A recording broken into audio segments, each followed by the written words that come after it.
Grumpy Old Women, BBC Two, in half an hour. The great civilization of ancient Egypt.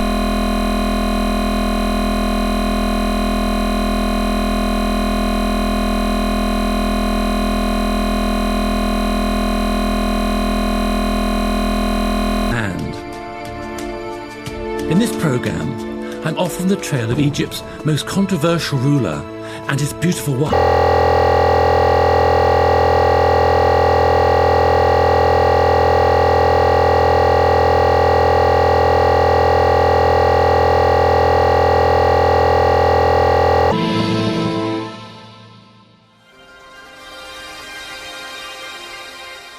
Of all the stories that come out of the great land of ancient Egypt, one that I find most fascinating is the epic tale of the ruler who had everything, but ultimately sacrificed it all. He was a rebel, a revolutionary. To the ancient Egyptians, he was a heretic, a man with very dangerous ideas. Ideas that would lead his nation to the very brink of catastrophe. Now, this man was a pharaoh, a living god, and he could and did change everything: religion, politics, art, even language. This pharaoh is now probably best known for his connection with another man, Tutankhamun, who was probably his son. My pharaoh's name, though, was Akhenaten, and I'm fascinated to find out more about him. My first stop is to see some of the rare statues of Akhenaten still in existence. In this gallery are 4 colossal statues of Akhenaten, and are they not sensational? Just look at this. What an amazing, expressionistic piece of sacred art. Here you're seeing a pharaoh as he'd never been shown before and would never be shown again. Just look. Usually, pharaohs are depicted as conventionally handsome, strong, and manly. But Akhenaten's statue is completely different. So strange. Look at that elongated.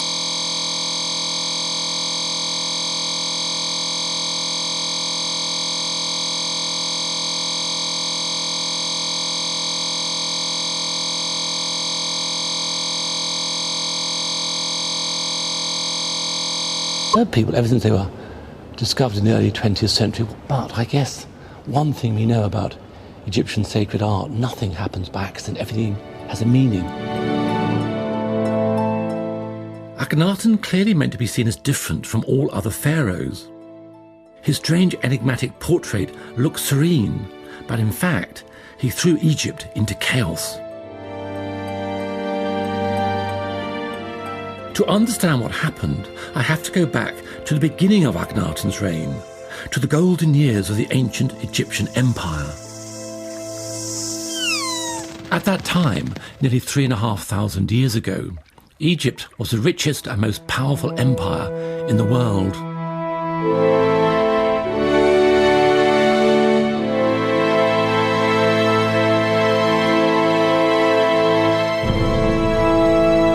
It had vast resources and wealth. Its people were well fed and the harvests were plentiful. The pharaoh's sumptuous royal temples and palaces were laden with treasure. The Egyptian army was all-conquering. The Egyptians believed that all this wealth, all this success, was only theirs because they kept the gods happy. There were priests to ensure the deities were worshipped in exactly the right way to keep Egypt stable and prosperous. There were about 2,000 gods in all, governing every aspect of life. The king of the gods was called Amun. But in this deeply religious country, to displease any of these gods could bring bad luck to the whole nation. Virtually everything left to us from ancient Egypt bears witness to the importance religion, 1,500 years old. Akhenaten came along and changed everything.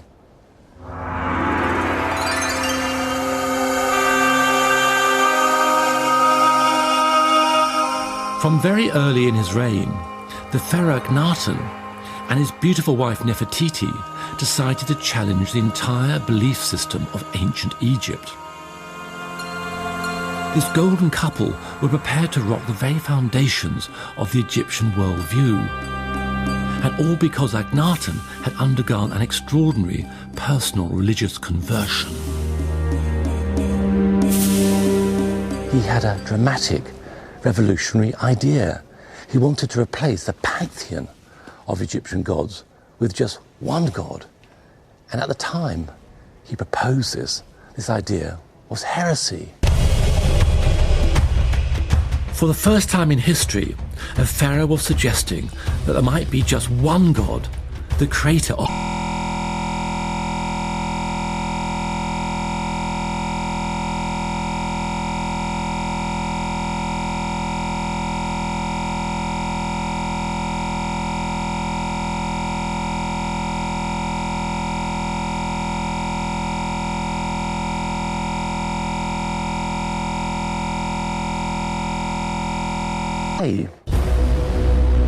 From now on, everyone was only to believe in the sun god, the Aten.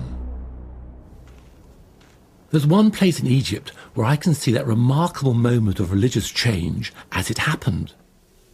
I've come to the tomb of Akhenaten's vizier, his chief minister, Ramosa. But the sudden shift from the old religion to the new is captured right here, on the walls of the tomb.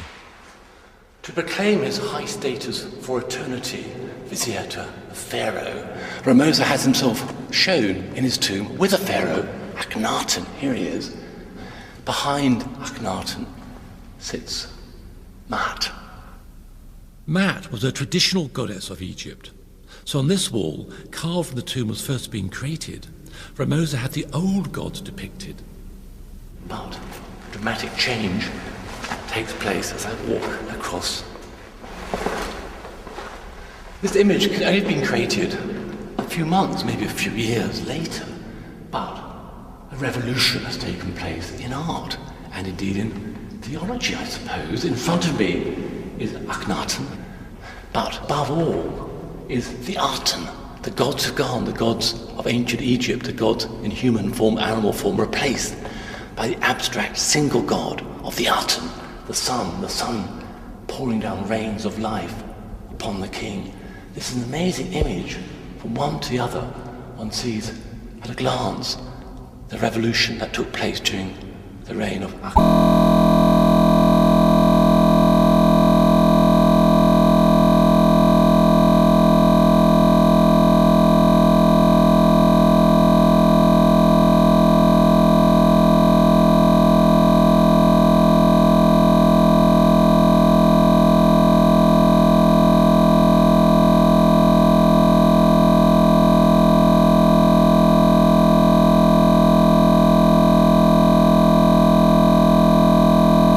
The couple's next announcement would be even more shocking. Akhenaten now abandoned the ancient sacred city of Thebes, the heart of the whole nation, and headed north along the river to found a new utopia. And that's just where I'm going. I'm following in the footsteps of Akhenaten. In the 4th year of his reign, he chose to leave Thebes, modern-day Luxor, the city of his ancestors, to sail up the Nile in search of a location for a new city. Clearly, he wanted a clean break with the past. He wanted to break with the old gods to found a new city for his new god, the Aten. He travelled north for about 200 miles along the river, away from Thebes, looking for the perfect spot for his magnificent new metropolis. Eventually, he ended up here at modern-day Al-Amarna, and he built a city, the remains of which can still be seen.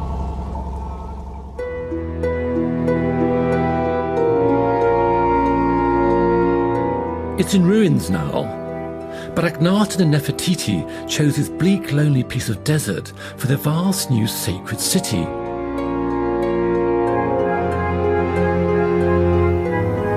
I couldn't help wondering why they decided to build their paradise here, so far away from civilization and comfort.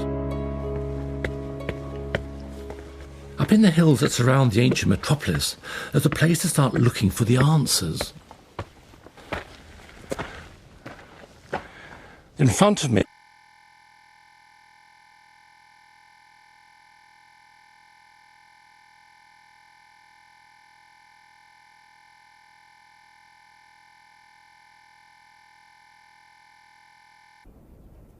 in the rocks up here is a huge engraved stone called the Stela.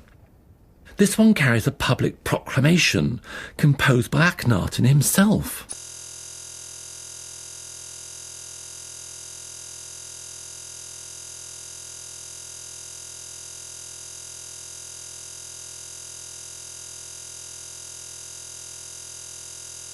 Sun god said, "Build here," and it came to pass. The city was built.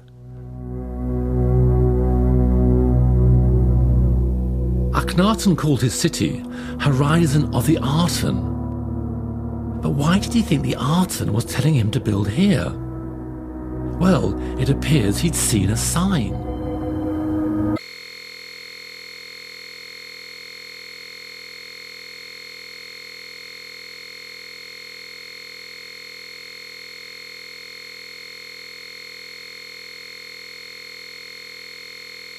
Forms a shape rather like this.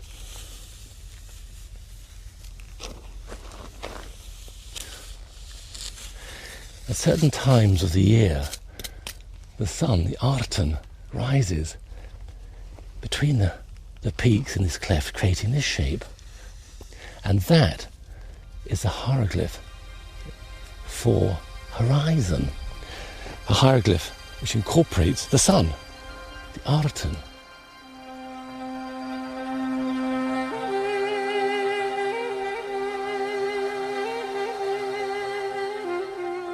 And so Akhenaten believed that the Aten was telling him this was the place in which to build this sacred site, this sacred city. The great city was built at breakneck speed. It took thousands of people dragged in from far off Thebes to build it, decorate it, administer it. Against all the odds, Akhenaten's vision of a religious utopia was becoming a living, breathing city. Wells were dug, trees and gardens planted.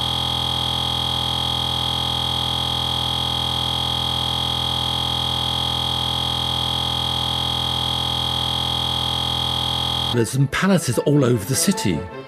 They were beautifully decorated, as these wall paintings, discovered amongst the ruins, clearly show. Up to 50,000 people came to live here: courtiers, administrators, advisors. This became the new political and religious heart of the nation, the centre of a new cult. Akhenaten vowed never to leave this place, and, as far as we know, he never did.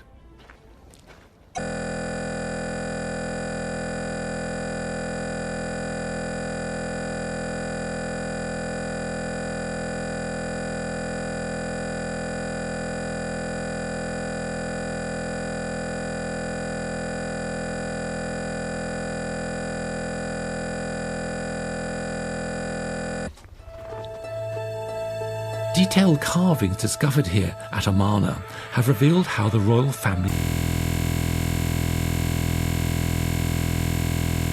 Nefertiti cuddling some of their 6 little daughters. It's so intimate.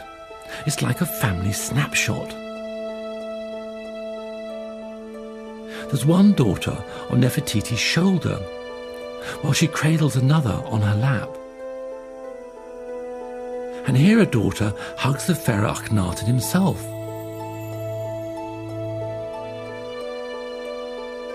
No royal family had ever been depicted showing affection like this before.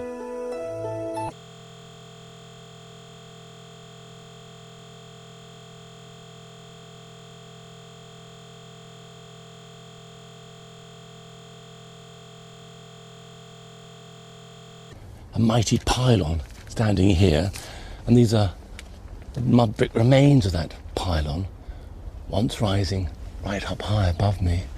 In that respect, this temple would have looked outwardly much like the traditional temples to the old gods. But once one got in here, all was very, very different indeed.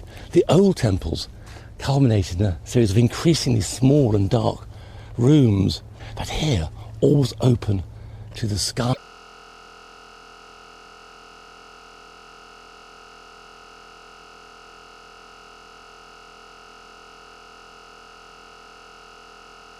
And here worshippers would have placed their offerings to the great sun, to the Aten, and stood, I say, basked in its energizing.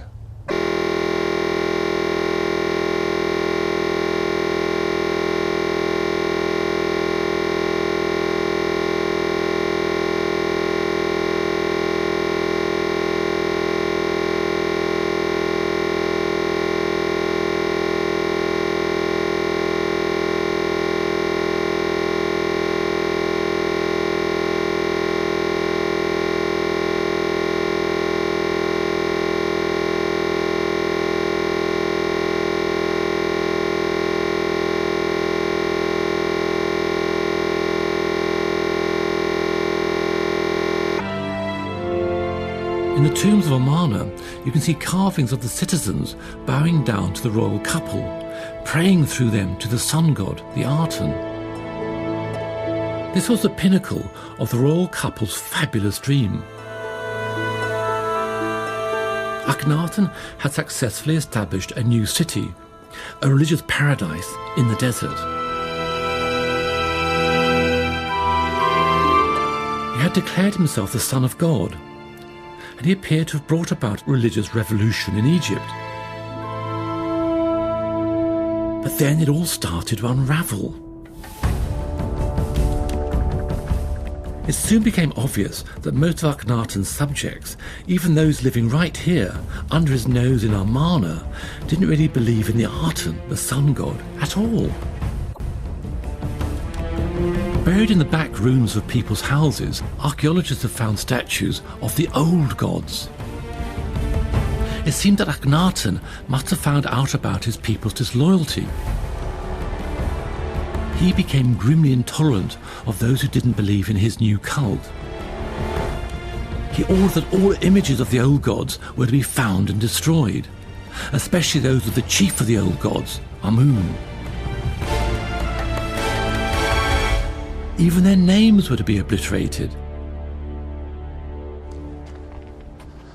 Here you can see evidence of the intensity of the campaign of obliteration that Akhenaten launched against the old god, Amun.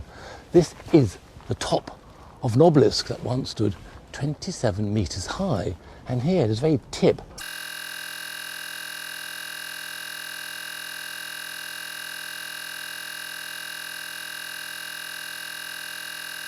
and soldiers climbing the top of this obelisk that was, of course, standing in Akhenaten's time. Incredible chipping to consign the god, well, to obliteration, to remove his memory, to literally kill him. Sometime later, someone's tried to recut and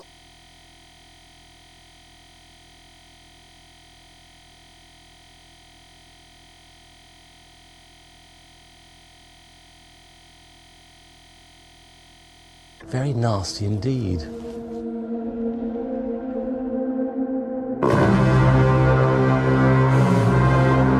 The army was now called in to help find and destroy every trace of the old gods, rather than defending Egypt's borders.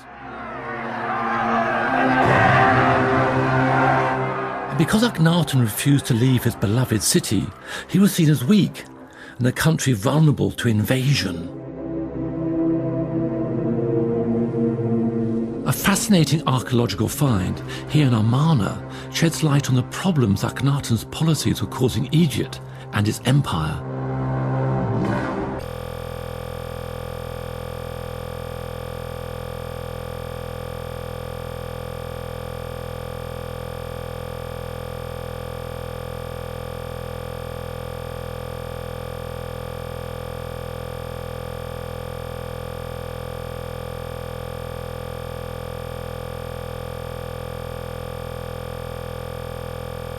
archive rooms. And the tablets they found were like this. These are replicas, exact replicas of some of the tablets. These tablets are very, very revealing about the nature of his court, about his diplomatic relations, about his foreign policy. This letter is from the ruler of one of Akhenaten's vassal states, a neighbouring country protected by Egypt. He's asking Akhenaten for troops to help ward off the Hittites, Egypt's arch enemies. This poor king is begging Akhenaten to send troops. And he says, I've asked you, I get no reply, you won't send me the aid I need. Akhenaten doesn't. And this vassal state falls into the hands of the Hittites, lost to Egypt. It's incredible. So obviously what the pictures gives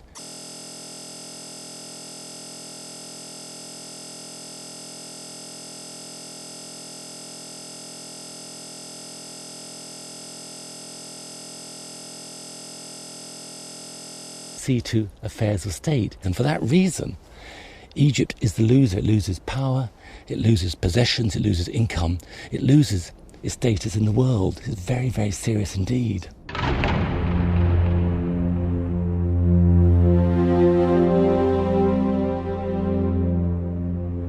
It seems that in his remote desert utopia, Akhenaten's dream was beginning to crumble. And then personal tragedy struck. It's a tragedy that's heartbreakingly depicted on the walls of Akhenaten's own tomb. Despite being terribly damaged, these images do offer startling insights into Akhenaten's solar-based utopia. Here we see a scene of mourning. One of the princesses has died. One can just make out figures of Akhenaten and Nefertiti. And this was very strange about this depiction here. We see the royal family showing grief, literally crying. Now, that's unprecedented in Egyptian art. The royal family is never shown displaying such human emotion.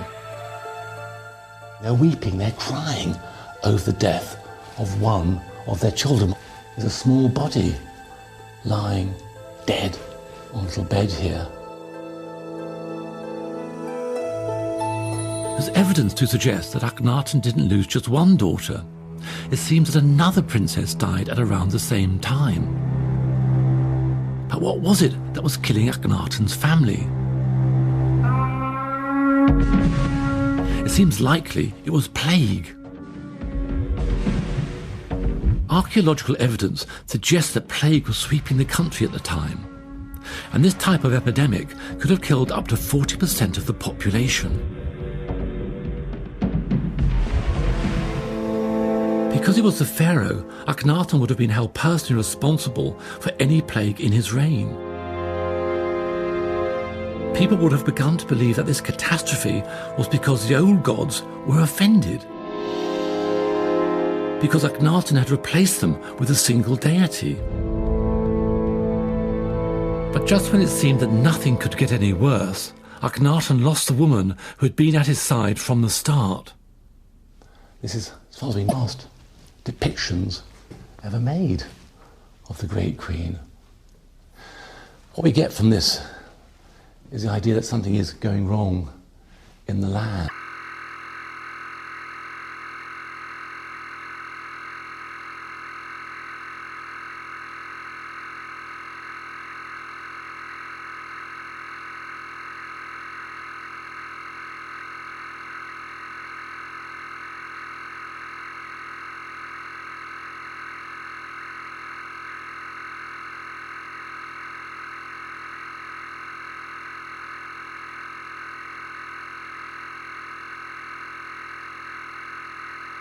Paradise was now on the verge of collapse.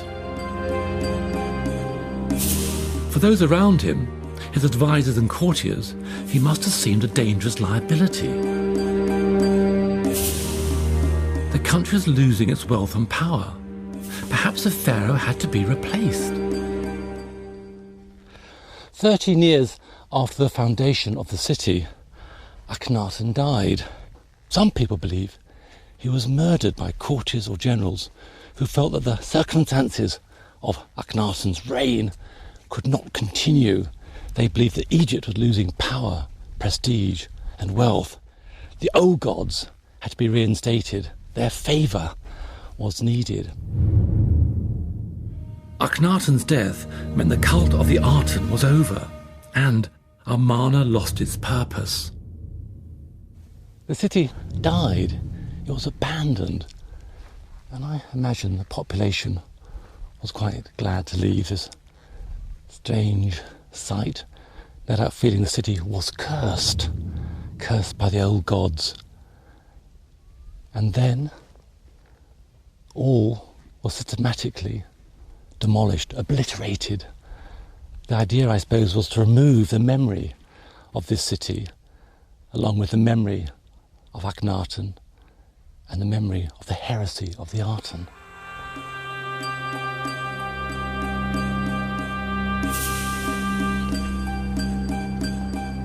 It was Tutankhamun, Akhenaten's probable son, who was Pharaoh when Amarna was abandoned.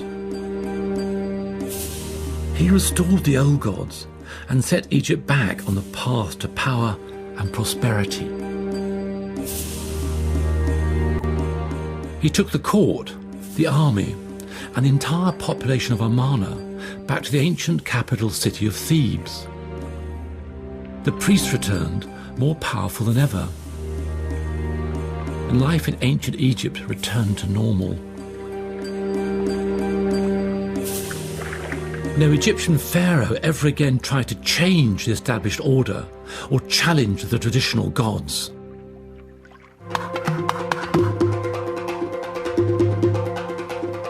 Those who came after Akhenaten tried to destroy all traces of him and his heretical cult.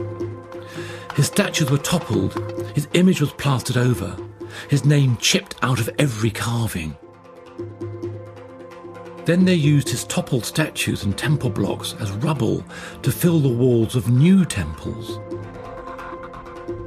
The very stones had to be robbed of meaning. They had to be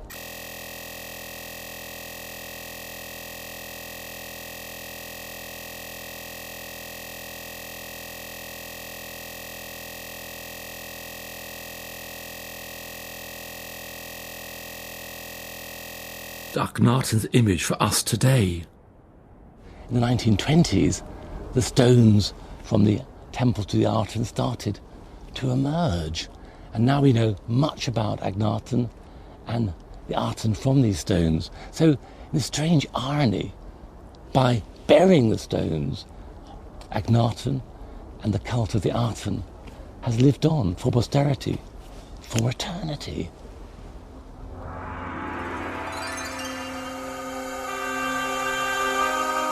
Next time, The life of luxury in modern Arabia, Dubai Dreams at 8.